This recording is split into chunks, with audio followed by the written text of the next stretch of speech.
ኦማኖች ሐሳብ አለን ብለው ሲበሩ ቴህራን ገቡ። እሺ ሲበሩ ቴህራን ገቡና እንዲህም እኮ ማድረግ ይቻላል አሏቸው። ተጽፏል ወረቀት ላይ። እሺ እንዴት?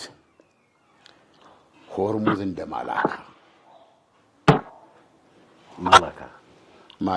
ማላካ የሆነ ሰርጥ ነው። እሺ ኢንዶኔዥያ እነዚህ መካከል የሚገኝ ነው ማየት ይቻላል። እሺ እና በዛ በኩል ግዙፍ ከፍተኛ የሸቀጦች ምልልስ ሁሉ ነገር የነዳጁ ምን ይተላለፍበታል። እና ዋነኞቹ በዛ የሚተላለፉት እነ ቻይና፣ እነ ጃፓን፣ እነ ደቡብ ኮሪያ ይታያል። የነዚህ ሀገር ስንት ምን ያህል ግዙፍ እንደሆነ የተባበሩት አረብ ኤሚሬት፣ ሳውዲ አረቢያ በዚህ በጣም ተጠቃሚዎች ናቸው። እና ሌሎች የማላካ እንግዲህ የዳርቻ ሀገሮች አሉ ሊቶራል የምንላቸው ማለት ነው። እነሱ ለመተላለፊያ ቤሳቤስ አያስከፍሉም። ቆማና ምናምን የደንቡን ቁጭ አድርግ አይሉም። ነፃ ነው። ነገር ግን ዞሮ ናቪጌሽን ሲስተም ይሉታል አለ ስትተላለፍ አይ ቲንክ መብራት የሚያበራ ይሄ ምንድን ነው የሚባለው ላይት ሃውስ ይባላል አለ መርከቦች እንደዚህ ለዛ አገልግሎት የሚውሉ ነገሮች አሉ። እና እነሱን ሁሌ ደህንነታቸውን ሜንቴን ለማድረግ አንድ ቴክኖሎጂ ግባት ሲመጣ ለማከል ለመሳሰሉት በሚል እንደዚህን የመተላለፊያ አገልግሎት የሚሰጡ አሁን ያ ለምሳሌ ብዙ ለመርከቦች ላይት ሃውስ ይባላል ምን ተሰጣቸዋል አይዶን ነው ያው የትራፊክ ስራውን ለመስራት የሚያስፈልጉ ኢንስትሩመንቶችን ለማደስ ለመጠገን አፕዴት ለማድረግ በሚል እነዚህ የጠራውን ሀገሮች ይለግሳሉ። ፊክስ ለማለት የለውም። በቃ ለዚህ ብለው የገንዘብ ቋት አላቸው ዋቴር በፈጠሩት እንትን ያስገባሉ።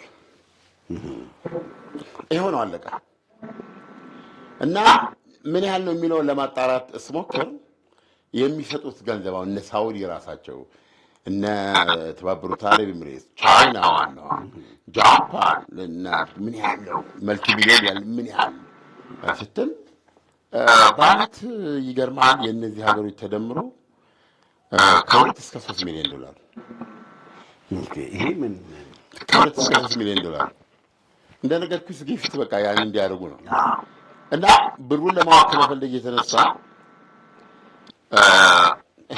እንግዲህ ወደ ኢራን የፈለገችው ጋር መጣለ እና ይሄ እንደውም ማስገንዘቢያ ሰጠኝ ምናለኝ በአጭሩ ላስረዳህ አለኝ። በአስርተ ዓመታት ውስጥ እስካሁን በተባበሩት መንግስታት ድርጅት የባህር ህግ መሰረት ነው አክልም ካርት ማለት እስካሁን በዚህ በአስርተ ዓመታት ውስጥ እነዚህ የሚተላለፉ ሀገሮች በውስጡ የሰጡት ሲደመር ማክሲመም ከ23 እስከ 25 ሚሊዮን ዶላር። ኦኬ ለኢራን ምንም ለማንስ ምንድን ነው በአስርተ ዓመታት ውስጥ በ20 ዓመት ጊዜ ውስጥ እንደማለትም ነው እኮ ከ23 እስከ 25 ሚሊዮን ይሄ ነው የተደረገው። አርጃኗ ስዊስ ካናል ላይ በመርከብ 500,000 ዶላር ነው የምትቀበል። በጣም ትልቅ ገንዘብ ነው። 500,000 ዶላር የምትቀበል። አሁን እሷ የገደላት ምንድን ነው? ሜዲትራኒያን ከቀይ ባህር የሚያገናኝ መሬቷን ቆርጣ ማለት ነው። እንደው ሌላ መተላለፊያ የተፈጠረለት እንደው ጸሎት ታደርጋለህ። ምክንያቱም ወደ ግብፅ የሚገባ ማንኛውም ገንዘብ ለጥቁር ሰው ጥፋት ነው የሚውለው። ለዚህ ለፈረደበት የአፍሪካ ቀንድ ጥፋት ነው። ኢንፋክት የአፍሪካ ቀንድ ጥፋት ሊቆም የሚችለው አፍሪካ ቀንድ ሰው ሆን ሲችል ነው። ግብፅ ምን ታለው አንዳንዴ በግብፅ መፍረድ ያስቸግራል። በጣም አስቸጋሪ ክልል ነው። 500,000 ዶላር ነው የምታገኘው። ገብቶሃል? በአመት እስከ 23,000 መርከብ ይተላለፋል። በእንትን ላይ ገብቶሃል? የሆኑ ሰርጥ አይነት ቢሆን ኖሮ የእሷ ከመሬቷ የተከፈለ ቢሆን ኖሮ በቀን ከ100 እስከ 120 ነው የሚተላለፈው መርከብ። እቻቻማ ማለት ይችላል ነበር። ምን ማለት ነው?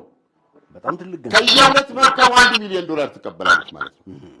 አየህ በየቀኑ በትንሹ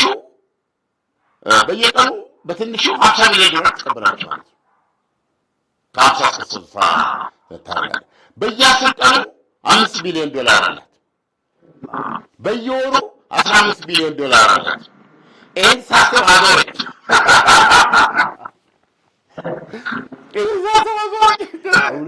እውነት ነው። በጣም ትልቅ ገንዘብ ነው። ሌላ በስመ አብ ወልድ መንፈስ ቅዱስ። አሁን በምኑ ነው የተደሰትነው? በአንድ መርከብ $500,000 ቻርጅ ታደርጋለች። በአመት እስከ 22,000 መርከብ ይተላለፋል እና ይሄ ወደ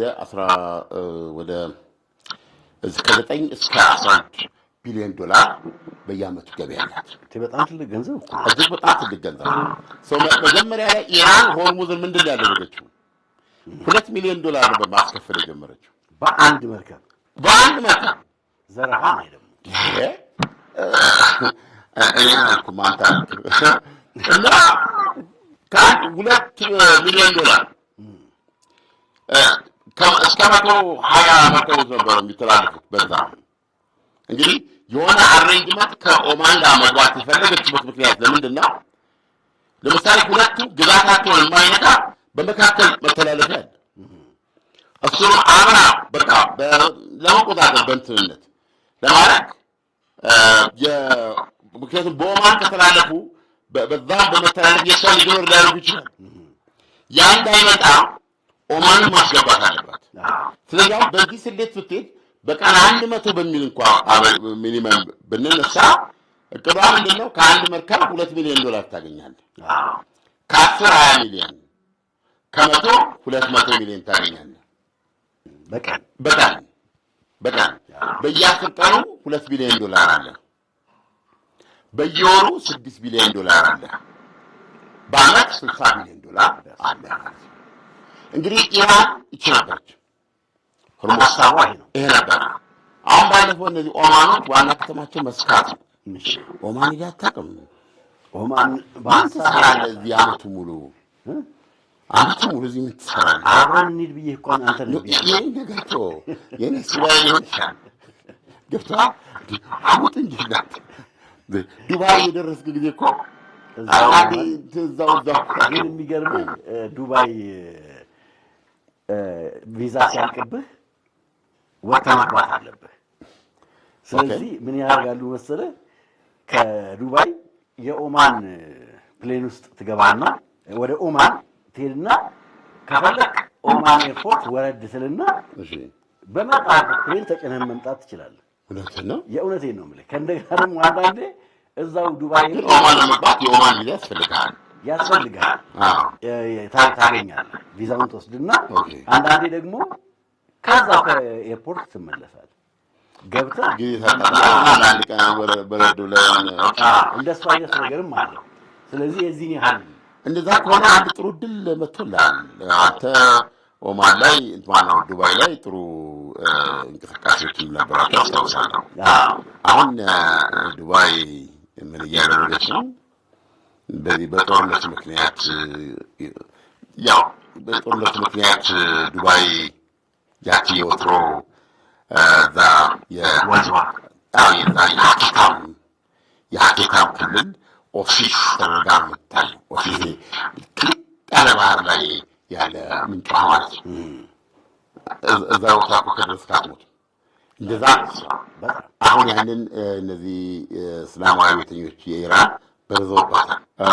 እንደውም ብዙ ጉዳት ይደርስባትና እንደው ቅድም ይዤው ነበረ 2 ሆቴሎች ምናልባት ታውቃለህ፣ ትልልቅ ሆቴሎች ለ18 ወራት ዝግ ሆነዋል ጥገና ስለሚያስፈልጋቸው።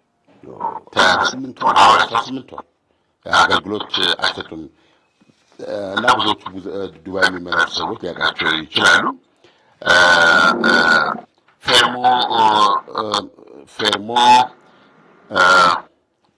ፌርሞንት ሪዞርት የሚለው እና 5 ስታር ነው። እንደዚሁም ደግሞ ጁሜራ ቡርጂ አልአረብ ሆቴል እነዚህ ሁለቱ ለጥገና 18 ወር ተዘግተዋል። ስቲል አንድ ፖይንት አለችኝ። ስደቱን ኤግዞደሱ ዱባይን እየለቀቁ የመውጣት እንግሊዞች ብቻ 30 ሺህ ናቸው ተጠራርገው ሰው ብዙ ነገር አካለች። አሁን ያንን ለመመለስ አዲስ ሀሳብ አቀርባለች። ዩናይትድ አረብ ኤሚሬት እስከ ኦክቶበር 31 ነው የሚሰራው። እስካሁን በፈረንጅ ኦክቶበር 31 ካሁን ጀምሮ ማለት ነው። የመታወቂያ የምንድን ነው የኤሚሬትስ የነዋሪነት እንትን ያስፈልጋል እና እሱ ካለ 1 2 3 ጓደኞች ጋብዝልን ይላሉ። አዎ በማበረታቻ 896 ትከፍላለህ በሰው ታገኛለህ። በጣም አሪፍ። አንድ ሰው ስትጋብዝ እዛ ሲመጣ 896 ኪስ ታስገባለህ ማለት ነው። ገብቶሃል? ዋጋ የለውም እዛ ዱባይ ገንዘቡ እንዴ አለ ብዙ ማለት ነው። አዎ ይህችን ማበረታቻ አድርጋለች እና አላማው እንግዲህ ምንድን ነው? ኢትስ ኦኬ አለ እኮ በቃ ፕሊዝ ካም ባክ ነው ነገሩ። ይሄን ማለት ነው እና 3 ሰው ትጋብዛለህ። ያው የሚመጣው ሰው ያው ቪዛ ሊኖር ይችላል። ትንሽ ግራ የሚያጋባው ዱባይ ስትሄድ ቪዛ ከዛ ነው የሚላክልህ የሚባለው። ከዛ ነው የሚላክልህ። እዚህ ያሉ ቲኬት ኦፊሶች ቪዛውን ያመጡልሃል። ቪዛ ሊመጣ ይችላል። እዚህ ትከፍላለህ። እነሱ ከዛ ቪዛውን ያመጡልሃል። እንግዲህ ያው አይክ ሰው ትርፍ ይሆን እንጂ ጥቅሙ ምንድን ነው? በዚህ ግብዣ የሚሄዱ ሰዎች ሆቴል ነፃ ነው የሌላቸው። ታዲያ ይጋብዙን እንዴ? ምግቡም ይጋብዙን እንዴ? ይጋብዙ። ወዳጅ ዘመዶቹ ማን በዱባይ